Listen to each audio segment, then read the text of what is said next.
नमस्कार विद्यार्थी मित्रांनो, मी सोमेश्वर डोंगरे तुम्हाला नोकरी सोमेश्वर या यूट्यूब चॅनलवर स्वागत करतो। आताच्या व्हिडिओमध्ये आपण पोलीस भरती 2025 याच्या मैदानी चाचणीबाबतची माहिती पाहणार आहोत। तर यासाठी तुम्ही हा व्हिडिओ शेवटपर्यंत पाहायचा आणि चॅनलवर नवीन असेल चॅनलला सबस्क्राईब करा। नोकरी विषयीची प्रत्येक अपडेट तुम्हाला आपल्या यूट्यूब चॅनल मिळेल। तर मित्रांनो, पोलीस भरतीची मैदानी चाचणीला सुरुवात जी आहे ते 11 फरवरीपासून होणार आहे आणि जे प्रवेशपत्र पण आलेले आहे। तर यामध्ये सर्वात महत्त्वाचं मित्रांनो, सर्वांनीच आपले प्रवेशपत्र आले की नाही आले हे चेक करून घ्यायचे। तर आता मैदानी चाचणीसाठी जाताना तुम्हाला या ठिकाणी कागदपत्र सोबत घेऊन जावं लागणार आहे। हे कागदपत्र कोणकोणते असणार आहे ते याची संपूर्ण यादी बघून घ्या। तर बघा मित्रांनो, पोलीस रिक्रुटमेंट 2025.mahaIT.org ही जी वेबसाईट जर तुम्ही ओपन केली, या वेबसाईटवर तुम्हाला दिसणार आहे शारीरिक चाचणीचे प्रवेशपत्र डाउनलोड करण्यासाठी इथे क्लिक करा। ठीक आहे, यावर क्लिक करायचं।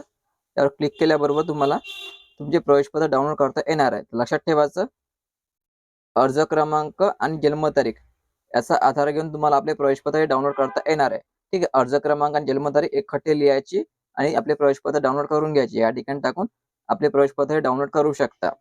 ठीक आहे, तर आता बघा तुम्हाला कोणकोणते डॉक्युमेंट नेणे गरजेचं राहणार आहे। तर बघा मित्रांनो, यवतमाळ जिल्हा पोलीस दल यांच्या मार्फत हे परिपत्रक जाहीर केलेलं आहे। तर या ठिकाणी म्हटलेलं बघा, डॉक्युमेंट ओरिजिनल न्यायचे आणि त्याचे झेरॉक्स प्रती पण 2 सेट सोबत घेऊन जायचे। ओरिजिनल डॉक्युमेंट आणि त्याचे झेरॉक्स प्रती 2 सेट।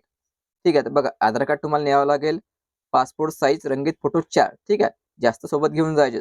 जो फोटो तुम्ही ऑनलाईन अर्ज भरताना स्कॅन केलेला होता तोच फोटो तुम्हाला या ठिकाणी लागणार आहे। शाळा सोहळ्यात दाखला, टी-शिप, जन्म दाखला किंवा 10वीचं बोर्ड सर्टिफिकेट पण तुम्ही नेऊ शकता। मित्रांनो, या लिस्टमध्ये तुमचे गुणपत्रिकेचा उल्लेख केलेला नाहीये, तर तुम्हाला 10वी आणि 12वीचं बोर्ड सर्टिफिकेट आणि मार्कशीट हे दोन्ही सोबत नेणे गरजेचं राहणार आहे। लक्षात ठेवायचं मित्रांनो, 10वी आणि 12वीची बोर्ड सर्टिफिकेट आणि मार्कशीट हे तुम्हाला दोन्ही सोबत नेणे गरजेचं राहणार आहे। याशिवाय तुम्ही आणखी काही ऑनलाईन अर्ज भरताना ऍड केलं असेल, इतर कौशल्य वगैरे, हे पण त्याचं सर्टिफिकेट पण तुम्हाला या ठिकाणी सोबत नेणे अनिवार्य राहणार आहे, एवढं लक्षात ठेवायचं।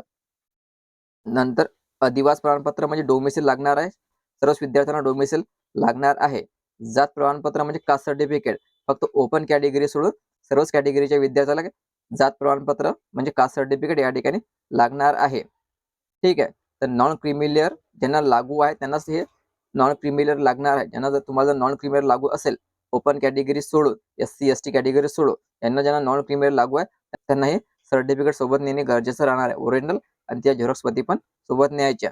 नंतर EWS प्रमाणपत्र लागू असल्यास, SC BC प्रमाणपत्र लागू असल्यास, इतर आवश्यक कौशल्य प्रमाणपत्र असल्या म्हणजे कोणते, तुमच्याकडे ड्रायव्हिंग लायसन्स असेल, तुमच्याकडे MSc वगैरे झालं असेल, हे पण डॉक्युमेंट तुम्हाला सोबत नेणे गरजेचं राहणार आहे। खास करून ज्यांच्याकडे ड्रायव्हिंग लायसन्स आहे त्यांनी तर आपलं ड्रायव्हिंग लायसन्स सोबत न्यायचंच। ठीक आहे, जसं MSc वगैरे झालेलं आहे त्यांना पण हे सर्टिफिकेट सोबत नेणे गरजेचं राहणार आहे।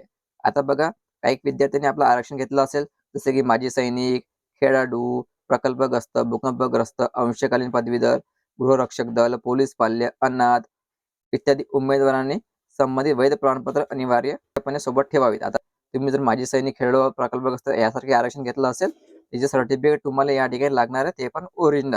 ठीक आहे, उमेदवारांनी वरील सर्व संबंधित कागदपत्राची एक मूळ प्रत म्हणजे ओरिजिनल डॉक्युमेंट आणि 2 झेरॉक्स प्रती सोबत आणाव्या। ठीक आहे, तुम्हाला 2 झेरॉक्स प्रती पण सोबत न्यावं लागेल आणि ओरिजिनल डॉक्युमेंट पण सोबत घेऊन जावं लागणार आहे। ठीक आहे मित्रांनो, इथे डॉक्युमेंट जे हे तुम्हाला सोबत मागितले तर डॉक्युमेंट व्हेरिफिकेशनच्या वेळेस सोबत घेऊन जायचे।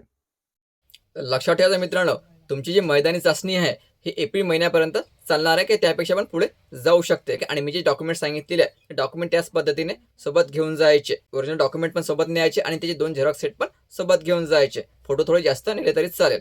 ठीक आहे, इतर काही डॉक्युमेंट असेल तुमच्याकडे ते सोबत घेऊन जाऊ शकता। आणि ऑनलाईन अर्ज भरताना जे शैक्षणिक पात्रता तुम्ही ऍड केलेली आहे, नमूद केलेली आहे, ते संपूर्ण मार्कशीट तुम्हाला सोबत नेणे गरजेचं राहणार आहे। त्यामध्ये 10वी 12वीचं बोर्ड सर्टिफिकेट सर्वात महत्त्वाचं राहणार आहे। जर तुम्ही ऑनलाईन अर्ज भरताना ग्रॅज्युएशन वगैरे ऍड केलं असेल त्याची मार्कशीट पण तुमच्याकडे असणे गरजेचं राहणार आहे। ठीक आहे, संपूर्ण डॉक्युमेंट व्यवस्थित न्यायचे, संपूर्ण डॉक्युमेंटची लिस्ट व्यवस्थित चेक करायची, नंतर आपल्या मैदानी चाचणीसाठी जायचं। कारण अगोदर तुमचे डॉक्युमेंट व्हेरिफिकेशन होते, नंतर तुम्हाला समोर मैदानी चाचणीसाठी पुढे पाठवल्या जाते। ठीक आहे मित्रांनो, तर व्हिडिओ महत्त्वाचा जास्तीत जास्त शेअर करा आणि नोकरीच्या प्रत्येक अपडेटसाठी चॅनलला सबस्क्राईब करा। धन्यवाद।